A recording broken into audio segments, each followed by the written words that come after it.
Eu sou Marco Betkovski, diretor de Vendas e Customer Success da Manhattan Associates no Brasil. E esse é mais um episódio do podcast Siga o Líder. Este é um espaço para discutir o futuro da logística, da omnicanalidade, da cadeia de suprimentos e da tecnologia com os líderes do mercado brasileiro. No podcast produzido pela Manhattan, nós convidamos especialistas de diversos segmentos para discutir o futuro de seus setores. O objetivo é aprender com os líderes e gerar conteúdo de valor focado nas necessidades de grandes operações.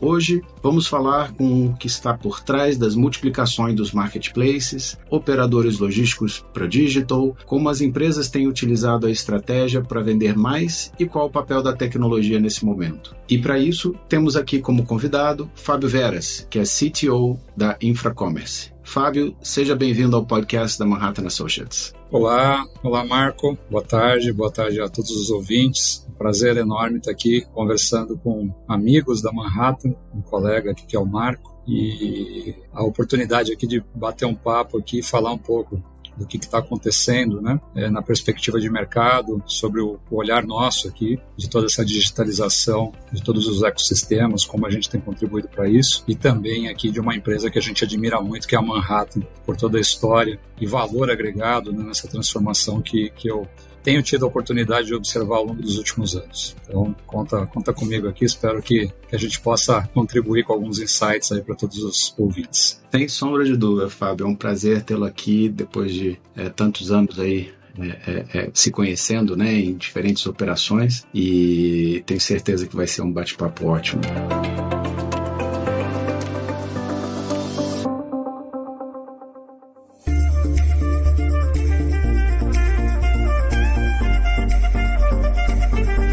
Mas vamos começar um pouquinho falando da Infracommerce, né? É uma empresa que oferece soluções de full commerce, de comércio online, opera centros de distribuição também para os seus clientes e já é um dos maiores ecossistemas digitais da América Latina. Conta pra gente, tem muita gente escutando que não tem a menor ideia o que a Infracommerce faz e nem que existia uma empresa que nem essa. Fala um pouquinho sobre o que vocês estão fazendo na Infracommerce. Maravilha. Bom, a Infracommerce, ela hoje é o maior ecossistema modular, flexível e escalável para operar ambientes digitais, B2C ou B2B, em toda a América Latina. A gente tem ajudado aí empresas de diversos setores da economia, do varejo, de diversos segmentos da indústria, tanto nas suas estratégias digitais para business to consumer, quanto para business to business. Mesmo para alguns segmentos de indústria, marcas globais consagradas na indústria, a gente também tem ajudado eles na estratégia de direct to consumer, né, aproximando o entendimento dessas grandes marcas globais do comportamento do consumidor final, desses produtos que tradicionalmente são distribuídos por toda a cadeia através dos canais de distribuição e dos varejos, né? Então, tanto para B2C quanto para B2B, não só um e-commerce simples para essas marcas, mas também a gente tem ajudado muito na estratégia de posicionamento de marketplaces. Então, se a gente pensar hoje, tudo que um marketplace, né, de uma marca consagrada global tem, vamos citar, por exemplo, a Amazon, o Mercado Livre, né, que todo consumidor conhece, a Infracommerce ela provê um ecossistema completo digital, tal e qual esses grandes ecossistemas mundialmente conhecidos têm, de uma forma white label. Então, a gente acelera, né, essa estratégia digital das marcas clientes da Infracommerce a posicionar os seus marketplaces completos, tá? É muito bacana, eu venho acompanhando, né, eu acompanho desde a fundação da Infracommerce, né, a história, e é muito impressionante que vocês conseguiram também através não só do IPO, mas a aquisição da Synapcom, também uma grande empresa e concorrente direto, vocês tiveram uma felicidade muito grande de conseguir unir essas operações. E realmente player dominante no mercado brasileiro, também se destacando no mercado da América Latina.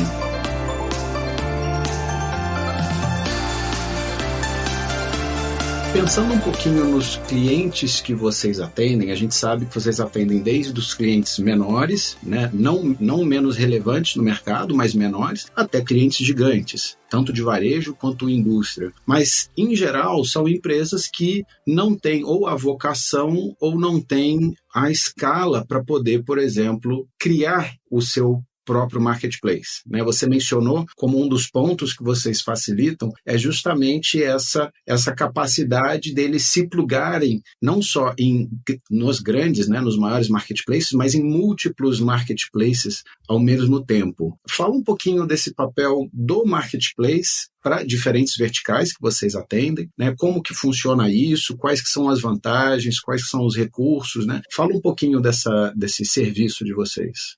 Legal.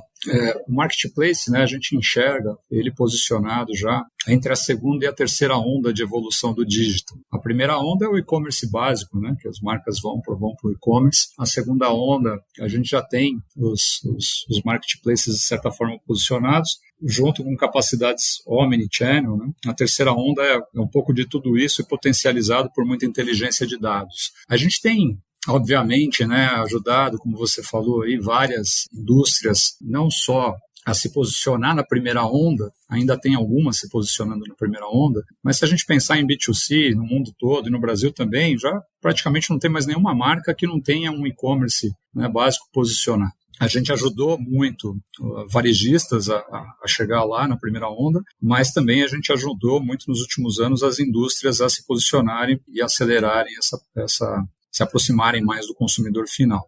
Agora, essa jornada, né, de um ecossistema completo, de um marketplace, realmente ele tem, muitas marcas gostariam de ter um marketplace, né, mas eles têm, obviamente, que aí fatores importantes, ou de restrição de escala, né, econômicos, relacionados à demanda, né, à visibilidade da marca, ao fluxo que tem no canal, sobretudo no B2C. E nesse desafio, né, de escala de custos, você imagina, né, que às vezes você tem uma marca, mesmo de um varejo tradicional, uma marca super conhecida no mercado, no território inteiro nacional, que já tem uma força no e-commerce tradicional e quer avançar para um marketplace, mas ele tem aí questões de escala de frete, questões de escala mesmo de tecnologia, questões de escala de pagamentos. Enfim, acho que aí entra a grande vantagem, né, da Infracommerce com o seu ecossistema white label, porque o que a gente consegue também, não só, né, do ponto de vista de oferta de produtos e serviços, acelerar, mas também viabilizar economicamente essas operações. Porque por mais notável que seja uma grande marca nacional, ela vai ter o volume dela. Sei lá, você pega uma marca que tem uma base de 10 milhões de consumidores. Poxa, fantástico, uma marca de 10 milhões de consumidores que tem uma demanda, sei lá, de 5%, 10%, até 20% no digital. Na pandemia isso acabou sendo, né? Teve marcas que fizeram aí, sei lá, 60% no digital, né? Porque estava todo mundo com as lojas físicas fechadas. Mas enfim, vamos trazer aqui para uns 20%, 30% do todo do seu negócio circulando dentro do digital. Ela tem essa escala, né, dentro do todo dela. A gente tem essa escala para 600, 700 clientes nossos, né? Então, a gente contrata a frete, né, a gente contrata a logística em grande escala. Então, uma grande marca, hoje, ela vai ter lá, se ela está presente no Sudeste, no Sul, no Nordeste, ela tem no mínimo 3 CDs bem posicionados no território nacional. Mas ela não vai ter competitividade de frete no Centro-Oeste, né, em uma determinada região. Então, tudo isso traz, né, proximidade do produto, tanto na agilidade na entrega, quanto na economia, né, do custo de entrega. E, de novo, né, em escala. Então, contratar frete aqui para 600 clientes com seus respectivos volumes, ele tem as suas vantagens. E a gente tem observado isso, né, como uma grande primeira oportunidade, mesmo para quem já está posicionado no e-commerce, para quem quer fazer o seu marketplace sozinho dentro de casa, ainda assim, modularmente, né, ele tem procurado a gente, por exemplo, na Infralog, com a parte de fulfillment, com a parte de frete. Né? Ele está bem resolvido com a tecnologia, ok, sem problema algum, né, do ponto de vista de plataforma de captura de venda. Já outros, né, não têm minimamente posicionado a plataforma de vendas. E aí, se a gente olhar o B2B, né, isso é uma grande realidade ainda para o mercado inteiro. Porque se a gente se espelhar, né, em o que está acontecendo na Ásia, sobretudo na China ou nos Estados Unidos, você já tem uma penetração maior, né, do digital no B2B. Mas no Brasil ainda não chega a 2%, né, totalmente diferente do B2C. Então, ainda é tudo muito incipiente. Né? E o Brasil tem sido um grande laboratório global, né, de marcas globais em pilotar os seus marketplaces por aqui, e alavancar esses marketplaces para o mundo todo.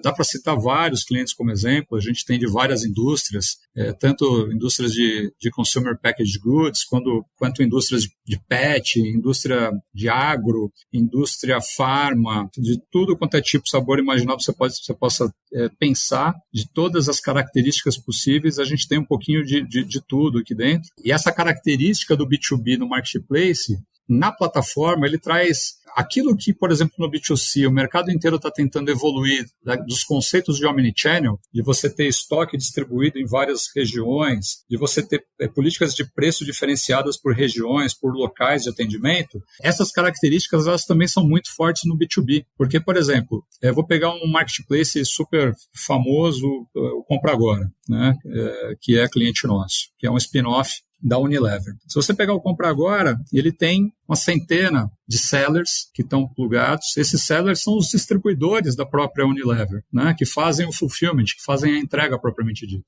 O que está acontecendo? Muitas vezes esses distribuidores, eles não têm a capacidade de atender 100% do varejo, né? Principalmente aquele varejinho pequeno, aquela pequena mercearia que vai surgindo o tempo todo na periferia e ele vai crescendo nas regiões mais remotas. A força de vendas dos distribuidores não chega de uma forma completa. Por mais esforço que o próprio distribuidor tenha, por mais esforço que a marca tenha, né, que a indústria tenha, e aí entra a estratégia do marketplace, porque ele posiciona todo esse sortimento, esse portfólio disponível para qualquer um fazer pedido. Seja um grande varejista que de repente possa ver alguma oportunidade, ou uma pequena mercearia de bairro, né, na região mais remota que você possa imaginar de algum lugar do país. Então, isso dá acesso para o pequeno varejista e abre uma possibilidade enorme, né, de complementar a força que o distribuidor já tem. Todo mundo ganha.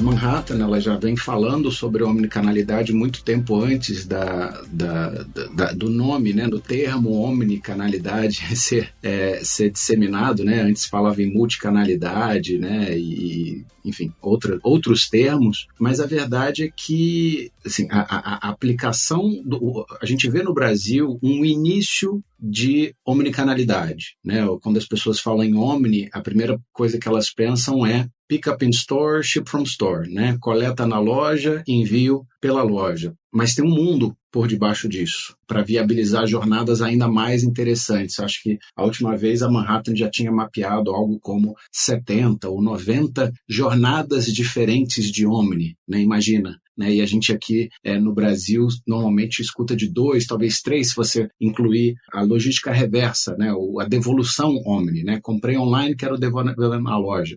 Realmente tem um mundo aí para ser explorado. Começando um pouquinho na visão de Omni, pelo o que vocês oferecem hoje, explica um pouquinho como que vocês estão conseguindo ou o que vocês ambicionam de oferta Omni para os clientes, seja B2B, B2C indústria, né, diferentes segmentos. O que eu ainda não ouvi de você tanto é o como que a loja, né, se insere na estratégia da Infracommerce. Legal. A gente tem 2 cases super relevantes para conhecer, né? Eu recomendo aqui a visita das lojas da Armani aqui no Brasil. Tanto a plataforma, né, o e-commerce, o site da Armani.com.br roda com a Infracommerce, né, numa arquitetura totalmente omnichannel, quanto as lojas físicas. Né? Então, está tudo absolutamente integrado. Né? Estratégia de preço, estratégia de estoque, estratégia de sortimento. E assim como você citou, a gente não chegou a mapear aqui todas as possibilidades, né, de jornadas, mas com certeza, se essas operações estão muito bem integradas, o fato é que os próprios consumidores vão inventar outros tipos de jornada dentro disso, né? Porque essas coisas são muito vivas, muito dinâmicas e vão acontecendo de uma forma muito interativa. E um outro case legal também, que eu queria citar, é o The Bar, né? Que é da Diageo. A gente tem alguns shoppings, quiosques, né? Pop-up stores do The Bar posicionados, também totalmente integrado. O site do The Bar roda com a gente e todas essas pop-up stores rodam. Solução do PDV, solução de pagamento, POS, todo o estoque, a retaguarda da loja, o envio, né? Comprou no quiosque, entregou na casa, devolveu no CD, quer dizer, tudo isso acontecendo de uma forma muito natural. A gente tem uma oferta muito completa para isso, tá, Marco? É interessante ouvir isso, né? Porque vocês partem de uma estratégia exclusivamente digital, né? Toda a história da Infracommerce foi bem digital, né? E agora existe essa demanda, né? Cada vez maior de poder integrar os canais e achar players que nem a Infra que consigam atender todos esses canais. E você mencionou ao longo da conversa, você deu algumas pinceladas, eu gostaria de explorar um pouquinho mais, um pouco da arquitetura da Infracommerce, né? Para ofertar tudo isso, você mesmo mencionou, vocês têm tecnologia própria, mas também têm parcerias.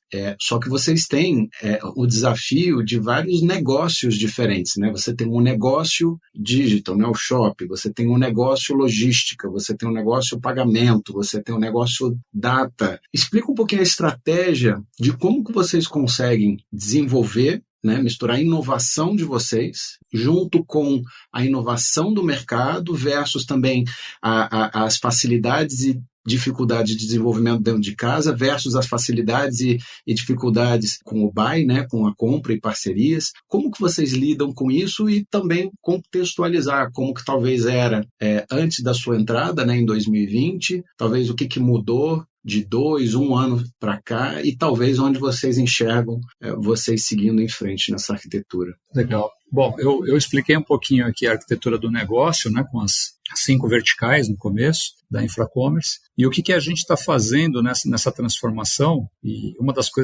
duas coisas que me atraíram muito, né, para vir para a empresa, foi tanto essa ambição, né, de ser uma solução global, muito alavancada em tecnologia, né, com visão omnichannel, com visão de terceira onda, né, de marketplaces, tudo integrado, de ecossistema completo, e ao mesmo tempo sabendo, né, do desafio que é isso, né? Eu passei por Pão de Açúcar, né? Tive a oportunidade de trabalhar com o Pão de Açúcar Delivery, que já nasceu o Omnichannel lá em 1995, né? Depois teve o startup do Extra.com em 2001, depois vivi Pernambucanas.com em 2005, uma das operações melhor integradas, naquela época a gente chamava de multicanal, né? Era totalmente integrada. Abrimos dezenas de lojas virtuais na época, lojas físicas sem estoque, né? Que tinha lojas pequenininhas, né? Enfim, que tinha toda a completude. Depois eu vivi Riachuelo.com e mais recentemente, antes de vir para cá, voltei para Grocery, né? Com o Nagumo, peguei a pandemia, onde que tivemos que escalar de um centro de distribuição para 30 centros de distribuição em 2 meses, né? Atendendo totalmente integrado já com a retaguarda das lojas físicas, o estoque para entregar na casa dos clientes. Fala um pouquinho, assim, você falou de um monte de operações super bacanas, mas como que você, antes de continuar, né, sobre a arquitetura, como que você vê o que era o entendimento lá atrás de Omni, né, que não se chamava de Omni, e o que tem hoje? Você acha, não, mas olha, era basicamente a mesma coisa, ou não, era um mundo de diferença? Assim, tenta contextualizar.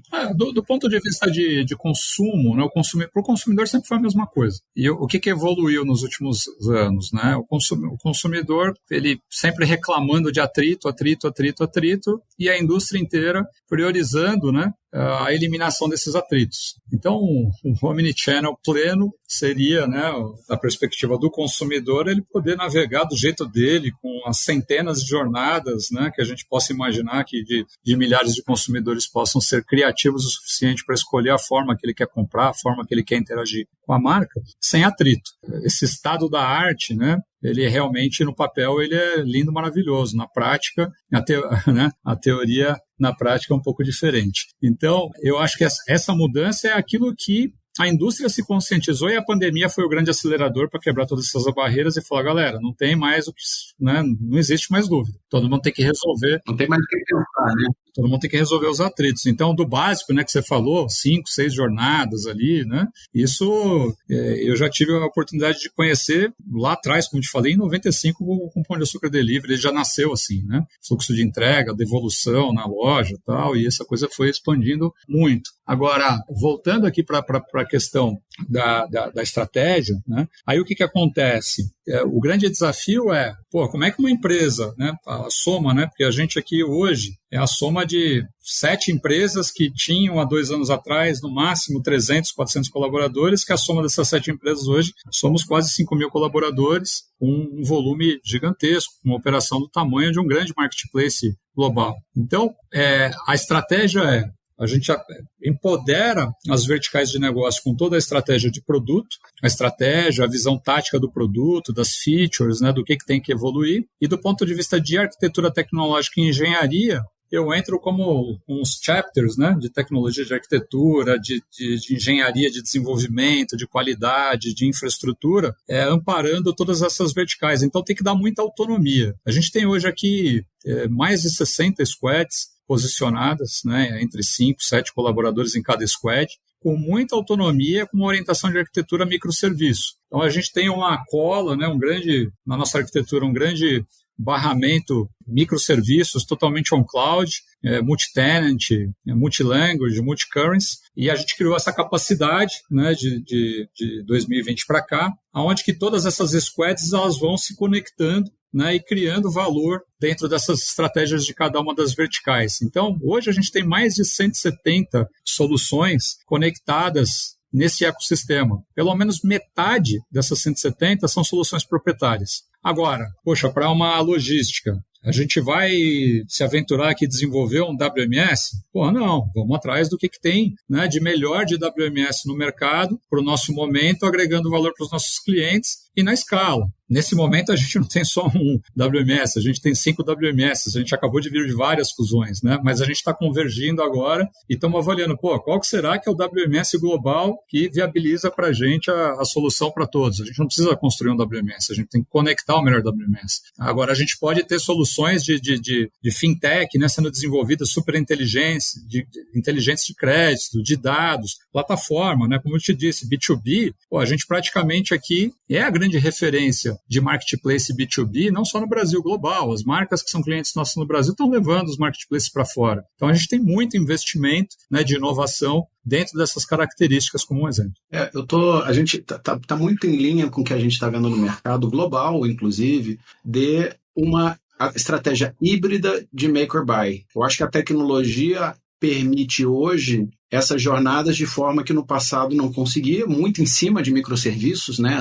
Essa quebra do sistema monolito em vários micro pedacinhos, e com isso a gente também vê players de mercado, os próprios clientes desenvolvendo parte de seus microserviços e adquirindo parte de seus microserviços também e integrando isso de uma forma muito natural, né? Novamente, de forma que talvez, né, alguns poucos anos atrás não se via. E de fato é algo que, por exemplo, a Manhattan vem fazendo desde 2013, né, desenvolvendo seus microserviços em diferentes plataformas. Incrível. Não, de novo, para mim, Manhattan é uma grande referência, um grande case, olhando para...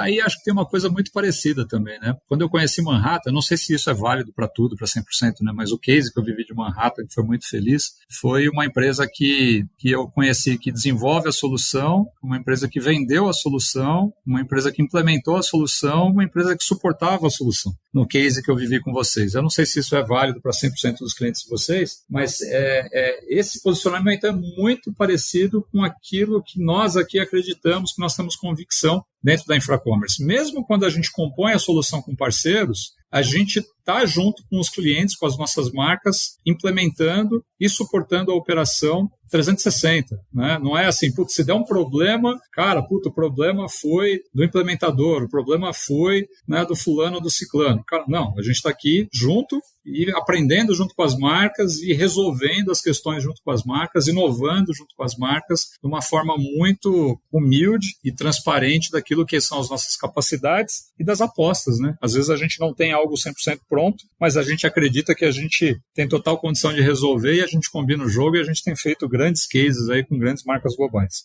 Verdade. A gente não acha que só tem um modelo, né? Mas a gente acredita que o nosso tem bastante valor de verticalizar, né? De conseguir ser um one-stop shop para todo e qualquer problema em cima das nossas soluções, né? De novo, não é a única solução, mas a gente realmente enxerga valor nisso e, de fato, é assim para todos os nossos clientes, né? A gente consegue atender uma filosofia Manhattan de mais de 30 anos aí para todos os seus milhares de clientes no mundo. Que empresa que né, atualizando os seus sistemas ou de WM, de logística ou de gestão de sortimento, estratégia de preço, etc. e tal, já não teve a experiência de contratar uma solução que era top de linha e que, de repente, contratou o melhor implementador top de linha global e que, no meio de tudo isso, deu um monte de coisa errada e sofreu muito com isso, né? Acho que muita gente que escuta o áudio fala, puxa, que então, e aqui eu tiro o chapéu, porque esse foi o case para mim com a Manhattan, que eu falei, pô, é possível ter uma solução verticalizada que entrega a qualidade lá no final e tá junto com você em qualquer situação. Essa é a nossa filosofia aqui também na Infracommerce. Fábio, muito legal ouvir da Infracommerce. Aprendi bastante hoje. Já tinha algum tempo que eu não conversava com vocês. Mas agora a gente gostaria de abrir o espaço para falar um pouquinho mais de você, né? Para você contar um pouquinho da sua trajetória profissional. Você já chegou a mencionar um pouquinho das empresas, né? Mas a gente tem muitas pessoas nos ouvindo, né, que quer crescer na carreira, que quer se desenvolver, de novo, em várias áreas diferentes que a Manhattan toca. Fala um pouquinho dessa trajetória, onde você estudou, o que você estudou, né, como você vem crescendo e, obviamente, né, de como você está vendo aí o futuro dentro da Infracommerce. Maravilha. Bom, tentar resumir aqui a história rapidamente, né? Eu já comentei aqui as empresas, praticamente tenho 30 anos de carreira, 28 de varejo, os últimos 2 aqui numa empresa de serviços, né, de ecossistema digital, que é a Infracommerce. Mas a minha carreira começou ainda quando eu tinha 14 anos de idade. Meu pai era responsável por uma grande operação metalúrgica alemã aqui no Brasil e queria que eu trabalhasse assim como meus irmãos nessa indústria e me incentivava a estudar nessa direção. Meus irmãos são felizes, estão bem pra caramba hoje, graças a Deus, mas eu não tinha muita vocação e aquilo não me encantava. E meu tio trabalhava na IBM, ainda trabalha lá até hoje, tá? Deve ser um dos caras mais antigos na IBM no Brasil. Ele trabalhava lá e ele falou, pô, cara, pega esse computador aqui, dá uma pedalada, né? Isso com uns 10 anos de idade, eu comecei a fuçar. Aí com 14 eu falei, pá, esquece, eu não vou trabalhar em metalúrgica. Ele falou, então se vira para pagar seus estudos aí, que eu não vou pagar seu colegial, não sei o que lá. Eu falei, bom, deixa comigo. Aí eu arrumei emprego de digitador numa empresa e fui nesse emprego bancando o meu colegial técnico em processamento de dados, me formei em processamento de dados. Na transição do colegial para a faculdade, que eu fiz de ciências da computação, tinha uma oportunidade de trainee, não era nem trainee, primeiro foi estágio, né, no Grupo Pão de Açúcar, era um estágio de 6 meses. Eu fui para o estágio, entrei no programa de estágio, fiquei os 6 meses, acabou o programa de estágio, me dispensaram e falou, poxa, não tem vaga para continuar. Passou uns 15 dias, né, algumas pessoas que eu tinha tido contato lá ligaram e falaram, cara, tá abrindo aqui um programa de trainee, eu acho que você tem possibilidade, né? Eu falei, puta, eu tô morto, cara, primeiro programa de trainee do Pão de Açúcar, com galera vindo de faculdade top, e eu tava lá meio que trabalhando e de dia para pagar meus estudos à noite, eu não tava na mesma condição ali de base, né, de formação. Mas eu fui, estudei pra caramba, passei no programa de trainee, rodei, né, dentro do Pão de Açúcar esse primeiro ano como trainee em várias áreas, né? Tive a oportunidade de conhecer a área de logística, a área comercial, a área de marketing, foi bem bacana. Não era um programa de trainee como os top de linha que a gente conhece hoje, que acredito que o Pão de Açúcar tenha evoluído, mas aprendi bastante lá. E de lá eu cresci dentro de um caldeirão de oportunidades que é o Grupo Pão de Açúcar. Então, vários tipos de projetos, né, de M&As, vivi operações de fusão de acesso a supermercados, Peralta, Sendas, Grupo Pós-Mendonça, uma porrada, foi uma dezena deles. Dando um parênteses aqui, Pão de Açúcar também é nosso cliente de WMS, TMS. Um alô para ele, tá? Muito bom, a galera tem alguns colegas ainda por lá. Aí, enfim, aí Pão de Açúcar, Digital, né? Não só com a parte de B2C, mas eu também tive um grande projeto lá que era o PDANet, que era um Web API na época para acelerar toda a questão de integração de pedidos, do supply chain, né, da indústria como um todo, factoring, antecipação de pagamentos. Aí saí do Pão, fui para Pernambucanas para lançar o pernambucanas.com, aí lá na área comercial, e depois acabei assumindo dentro da TI, acumulei outras funções, né, frente de loja, PDV, aquele negócio, tem um problema aqui, precisa de uma ajuda, vamos, né? Então sempre tive um espírito muito de contribuir, de colaborar, com muita vontade, e às vezes mesmo onde que não dominava o conhecimento, mas com vontade de fazer, com vontade de crescer, com vontade de colaborar. E conheci muita gente bacana durante esse período que me ajudou, né? Tanto na equipe, na base, quanto os pares, né? Quanto grandes líderes, né? Tive grandes líderes no Pão de Açúcar, grandes líderes na Pernambucanas, caras fantásticos na Riachuelo. incríveis, né? Aí acho que entre Pernambucanas e Riachuelo tive a oportunidade de trabalhar mais uma camada ainda mais estratégica dessas organizações, caras que estão hoje espalhados aí pelo mercado, sensacionais como presidentes de grandes empresas. Depois aí acabei indo pro Nagumo, né? Aliás, empresa incrível também, pouca gente conhece no Brasilzão, mas Nagumo é uma das 4 potências de supermercado do estado de São Paulo, está entre os principais volumes, tem muita loja, uma família incrível também, que me deu muita liberdade lá no Nagumo. Eu acabei não só cuidando da tecnologia, mas cuidei da operação do e-commerce, cuidei do marketing digital, né? Cuidava da parte de CRM, analítico de clientes, né? Tive uma oportunidade de fazer muita coisa bacana, e com as associações também, né? Aí tive muito trabalho nas associações, na SR Brasil, na Abras, né, um tempo atrás, e aí mais recentemente trabalhei lá no Comitê de Inovação e Tecnologia da Associação Paulista de Supermercados. Como eu saí do supermercado e vim para cá e já não podia mais integrar o comitê, acabei me aventurando ali no E-Commerce Brasil, na associação, contribuindo um pouco lá como curadoria, né, e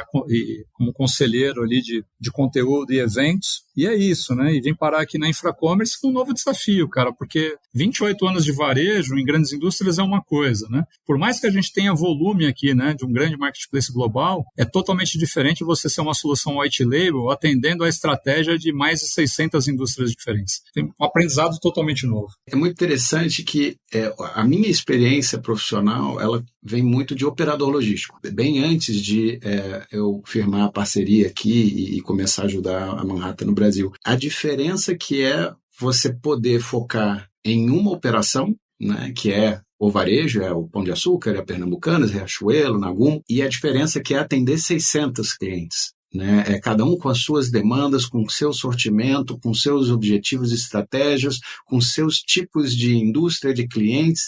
Essencialmente, vocês, entre todos os seus negócios, o log tem essa característica e em cima de um mesmo teto, né? E a mesma coisa para o digital, o shopping, a mesma coisa para o pagamento. É uma mudança muito radical da sua experiência. Vai para a prestação de serviço e para tantos clientes ao mesmo tempo. Atendendo estratégias diferentes e culturas diferentes, vocês são craques disso, né? Pô, tá atendendo cultura francesa, cultura alemã, cultura americana, cultura mexicana, cultura argentina, cultura brasileira. Por mais que eu tenha trabalhado em culturas diferentes em empresas distintas, você está num único lugar prestando serviço e você tem que virar a chave rapidamente, né, para se conectar, criar empatia, né, criar confiança, criar crédito. É um desafio gigantesco e eu estou muito feliz onde eu estou aqui, com todos os desafios que a gente tem pela frente, acreditando muito que essa empresa, assim como a Manhattan é um grande player global, a Infracommerce, não só no Latam, né, que é o nosso foco atual hoje, mas deve aí expandir seus horizontes de uma forma muito consistente nos próximos anos. Fantástico, Fábio. Queria agradecer muito a sua participação. Foi uma conversa incrível, enriquecedora, e tenho certeza que os nossos ouvintes aprenderam bastante, entenderam um pouco melhor como que a Infracommerce funciona, todas as Infracommerce, né, todos os negócios que vocês estão envolvidos hoje e também da sua carreira. Obrigado mais uma vez pelo convite, um prazer, honra estar falando aqui com amigos, né? Uma empresa que eu admiro e espero ter contribuído, e estou aí disponível aí para quem está ouvindo o áudio também, quiser trocar uma ideia, encontra aí pelo LinkedIn, a gente atende e bate um papo.